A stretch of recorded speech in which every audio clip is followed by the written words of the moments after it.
When I was talking about in a previous video, the possibility of an aircraft stalling when making a turn in a strong wind, whether it's a headwind or tailwind or a crosswind, that there are times when you have to change the kinetic energy and the momentum when making the turn, and that if you don't make the turn too quickly, you can either create a stall because you're not able to maintain your velocity as you turn, and with the wind changing direction, this can produce a reduction in your airspeed that you don't want.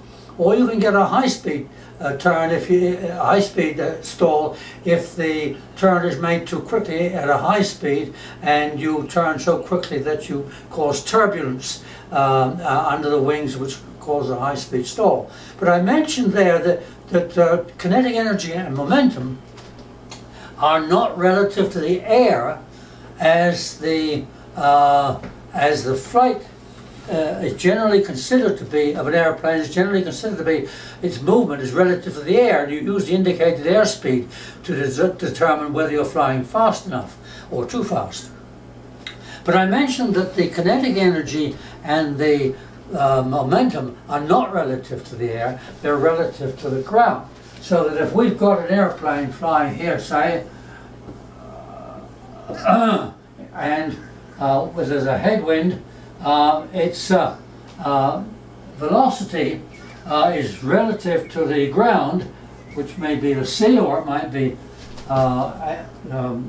land, and so on. The kinetic energy is relative to the ground, and this is a strange kind of thing to say when we're saying that, generally speaking, the movement is relative to the air. So we have what's called the indicated airspeed, or the IAS, and you have the ground speed, GS, and these are very different. If you have a tailwind, as I've experienced as a passenger going over the Atlantic, we've had tailwinds or headwinds of 150 miles an hour, which is enormous. So that can be very important. And so it's important to know whether you take the ground speed or the airspeed in determining your kinetic energy and your momentum. So now, in order to try to explain that statement, because I'm sure there are many, including some physicists I'm sure, and many pilots will disagree with me, and they will say that the flying is always relative to the air. This is not true when it comes to the mass of the aircraft. And so to do that, I'm going to explain what kinetic energy and momentum are more fundamentally. I'm going to talk about kinetic energy first. Both kinetic energy and momentum are relative variables. That is to say, they are not the property of a body. You can't say that an aeroplane has a certain kinetic energy. It depends on what it's relative to. In the same way as the moon has an energy, kinetic energy, relative to the Earth that depends on its velocity, its orbital velocity around the Earth, which is just over 2,000 miles an hour. But the moon is also, along with the Earth, going around the sun at about 67,000 miles an hour, which is 30 times or 25 times more rapid. And when you square that for the energy, that's an enormous difference. Some, whatever, 25, 30 squared, 500 times, say, roughly, more energy relative to the sun than to the Earth. So why do we say that the kinetic energy of the moon relates to the Earth? Well, it's because it's nearer to the Earth. And why, but it's not touching the Earth, so why is it relative to the Earth and not relative to the sun? Or in this case, why is the kinetic energy and momentum of the aircraft relative to the ground and not to the air when it's in the air? Well, you've got to look at what this equation means. And first of all, I'm going to just explain why Newton's equation, well, this is not Newton's equation, but he would have used it. Well, Einstein's equation is quite different, or looks quite different. It is equal to the increase in mass, or observed increase in mass. And the reason why Einstein said that is because the effect of time and the speed of light.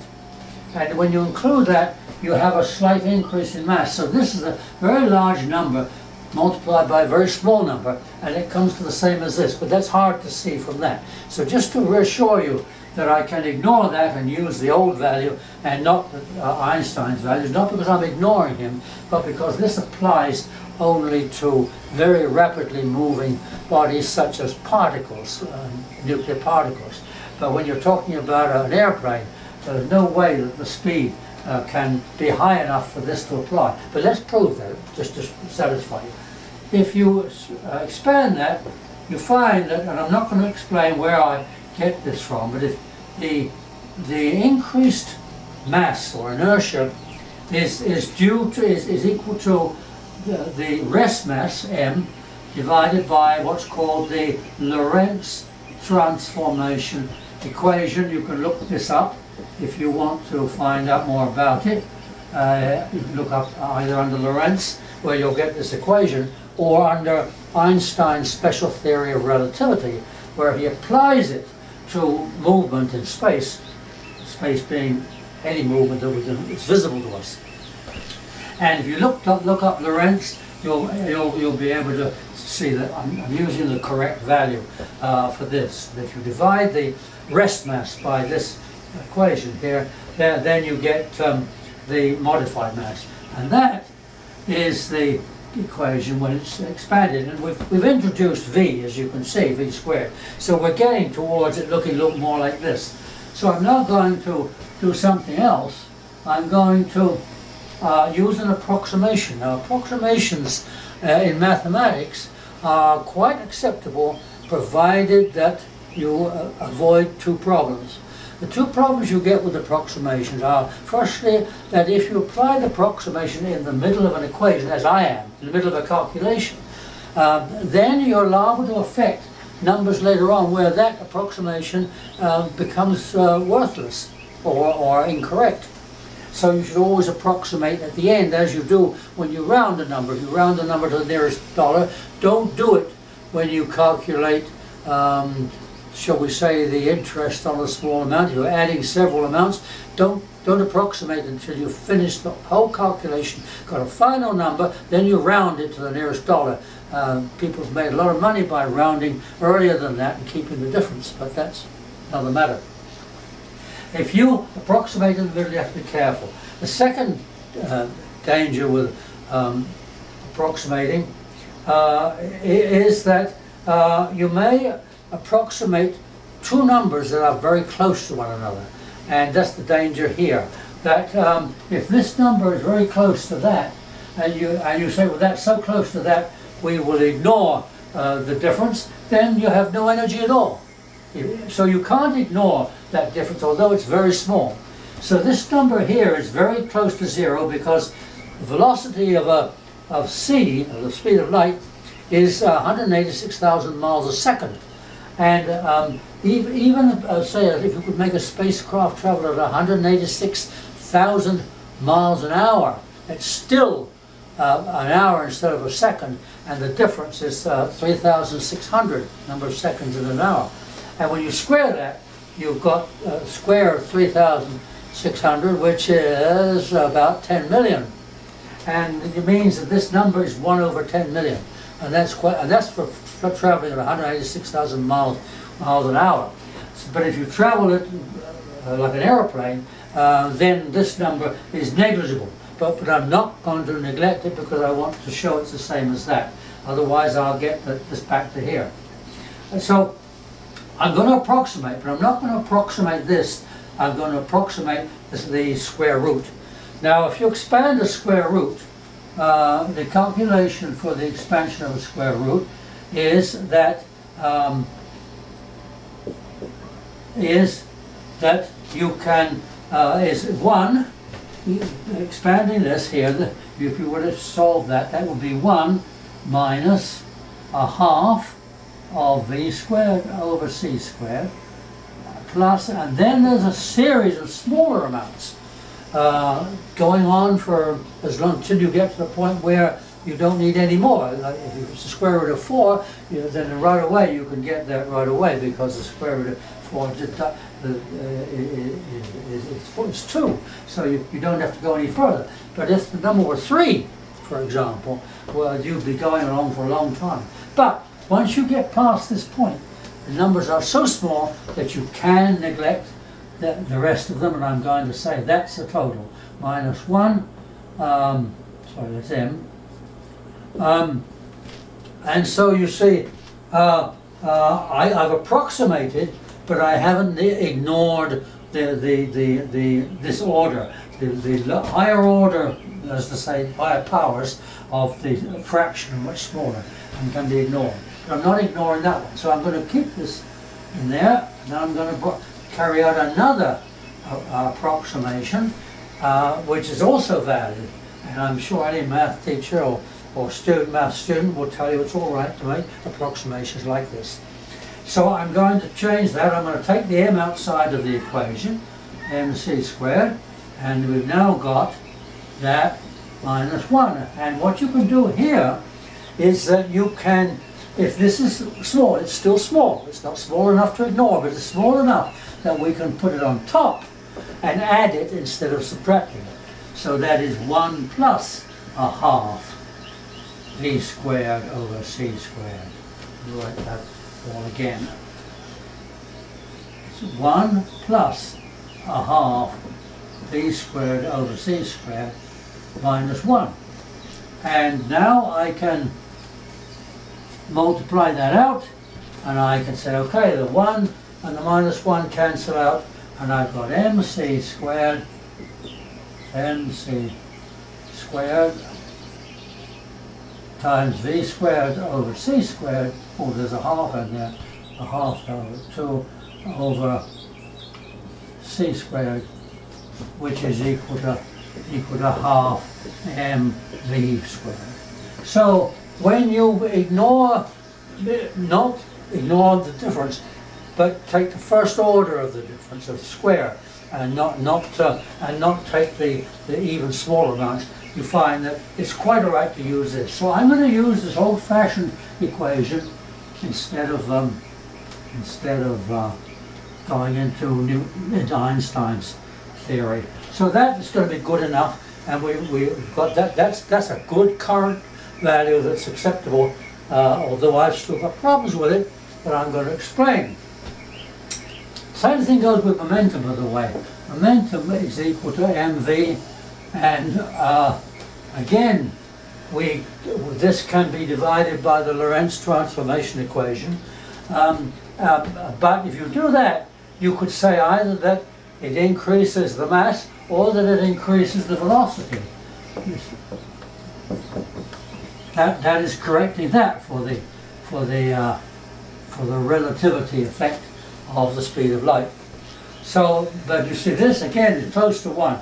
But here, I can't approximate it any more than I could put it on top and to say that it's equal to 1 plus. If I do that though, 1 plus v squared over c squared, I could do that, I suppose. Oh no, because that then equals nv squared plus half mv squared. Anyway, it's wrong. So I'm not going to approximate that at all. So the next point I want to get to is this. This is certainly okay to use that. Now, what I'm not happy about though is that you'll notice that there's only the mass of the aeroplane in there, and energy is not a property of a body. You can't say an aeroplane has a certain kinetic energy, because it has many kinetic energies that are very different. Just as I've explained, the moon has different kinetic energies, and a much larger kinetic energy relative to the sun than it does to the Earth. So why can we ignore the kinetic energy of the moon relative to the Earth when it's so much to the sun, when it's so much larger than its kinetic energy relative to the Earth? It's because it's not near enough to have an effect of that, for the mass to have an effect on it. And the mass effect that the mass of the Earth has on the Moon is in gravity. And so the mass of the Earth, it relates to the Moon in gravity. The mass of the Sun is much less than the gravity of the Sun from the Sun is much less, because it follows an inverse square law in this case, which is much smaller than the Earth's gravity. So you can ignore the effect of the gravity from the Sun, and in this case we can ignore the effect of gravity from the air, because the air is much lighter than the Earth ground, and although the air is nearer to the plane, the air has negligible gravity, because any gravity that it has can only be where it's close up, because if it's far away, it's further away than the Earth. But not only that, the air is able to move too. The air has less mass, less density than the airplane. And so if there's gravity between the plane and the air, it's the air that'll move, not the plane. So the only way in which gravity affects an airplane is from the ground. And that's why we have to allow for the Earth's mass. Now you may say, then why is the Earth's mass not in the equations? And the answer to that is, it is in the equation, but you can't see it. The mass of the Earth affects this number because it affects the velocity. And again, it's something we don't think about. If the Earth weighed twice as much, if the Earth had twice as much mass, then the airplane would have to fly faster in order to be, the gravity would be twice as large if the Earth were twice as massive, twice as dense, same size. Then the plane would have to fly actually 1.414, or square root of 2 times faster. So this would be, and then when you square it, it would be twice as much. So if the mass of the Earth were to double, this number would double. So the mass of the Earth is in the equation, but it's hidden in the V. And I'd like to see the mass of the air in the equation. And in fact, I do have, I'm not going to discuss it now, but I do have different equations for this, which include the mass of the Earth. But that's the explanation as to why it is that the mass of the kinetic energy is relative to the Earth. And that's because the Earth's mass has a greater effect on the plane than the mass of the air. Now the air has an effect on the plane through the surfaces of the plane, the wings, the tail, the landing gear, the fuselage, the drag on the plane, and the lift that you get from the air being accelerated downward by the wings, and the control. That's all to do with the air. So that the actual control of the plane and the lift of the plane is determined by its relationship with the air. But the mass of the plane in terms of its energy and momentum are relative to the ground. And that's why even at a high altitude, if you were to turn too suddenly in a strong wind, you would find that you have to change your kinetic energy, and in order to keep the plane mass and the wings in one piece. And if you don't, you get tragic effects, either a high-speed stall or a plane breaking apart. And I have seen that happen. In 1952, a new jet plane, the de Havilland 110, and the Hawker Hunter had appeared both at the Farnborough Air Show in September 1952, and they both broke the sound barrier. To many people, it was the first time they'd heard the noise. And after the de Havilland 110 had completed its dive in which it exceeded the speed of sound, he made a sharp turn to fly back over the airfield and over the crowd. But as he did so too quickly, and in this case the inertia of the weight of the planes at this high velocity caused the heavy parts of the plane to separate from the wings and tail. And the wings and tail and the twin booms, the twin boom fighter, just fluttered to the ground, almost where it happened. Very little movement, but the cockpit with the pilot and the observer crashed in the field in front of us, and the engine went over as if nothing had happened. It just kept going in a straight line. Flew right over the whole crowd and landed, or most of the crowd, landed at the back and did a lot of damage. So I've seen this happen, that if you turn too quickly, you can get, in this case, the breakup of a plane, which could happen if an airliner, with the losses of aircraft recently under mysterious circumstances, with this bad weather, with high winds, it's quite possible that if a plane tried to make too rapid a turn in a strong wind, that one of two things could happen. If the plane stays in one piece, then the air could be so disturbed by the sudden turn and the stresses involved that you could produce turbulence and what's called a high-speed stall, which causes the plane to go into a dive from which it might not recover. And the other thing is the possibility of a breakup. It happens very rarely, but it's quite possible. And I think that this kind of information may help somewhat, because in a strong wind, it's your ground speed that determines your kinetic energy and your momentum. So I hope there's been some explanation for my remarks, and I'd be glad to get comments on the whole thing. Thank you for watching.